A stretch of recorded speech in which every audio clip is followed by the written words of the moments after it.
Мицкоски останува на ставот дека предвремени избори, независно од резултатите на локалните избори, ќе нема. Лидерот на ВМРО-ДПМН вели дека вакви избори бараат само партиите кои немаат што друго да понудат за изборите на 19 октомври.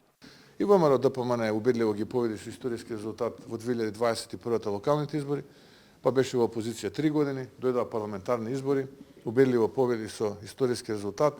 Денеска сме влада. Еве денеска излегува ревидиран 2024 БДП 3%, еден од најголемите во Европа. За 2024 одиме над тоа, тоа е над сите очекувања на Европската на Меѓународниот монетарен фонд и Светска банка. Би било навистина жалосно ако сите овие позитивни индикатори ги прекинеме со предвремени парламентарни избори. Кандидатите на коалицијата предводена од УЈ нема ден да не споменат предвремени избори. Вчера Османи, кој потпредседател на партијата на Ахмети на својата промоција за Чаир, повторно кажа дека пораката што ќе ја пратат граѓаните во недела нема да биде гласање само за локалните избори. Тој коментираше дека владата била нестабилна и главните политички партии биле согласни дека избори се неминовни. Слична порака за референдумско изјаснување во недела стигна и од лидерот на СДСМ Филипче од Струмица. Ова не се обични избори. Ова е тест за зрелоста на нашето општество. Ова е избор помеѓу два различни света. Два пата кои водат кон сосема различен правец. Две различни иднини за Македонија.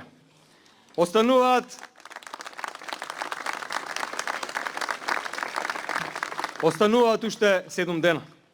Сега е моментот за масовна теренска мобилизација. Да ја завршиме работата. Од човек на човек. Од куќа на куќа. Од срце до срце. Во меѓувреме не стивнуваат ни меѓусебните критики во изборната реторика. Филипче коментираше дека Мицкоски не поднесува критика, секојдневно напаѓа, додека пак Мицкоски очекува СДСМ да се огради од говорот на омраза кон него. Човек што не поднесува критика и затоа секојдневно понижува, вреѓа и напаѓа.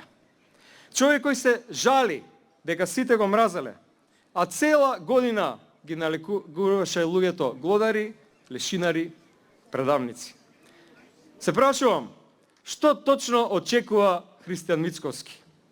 Дека народот ќе му аплаудира додека го понижува? Ако тие мисла дека ова не е говор на омраза и ад хоминем напад и ниски страсти, дека треба да бидам распарчен и спакуван во куфер и тоа туку така да помине или дека некој мене ме презирал.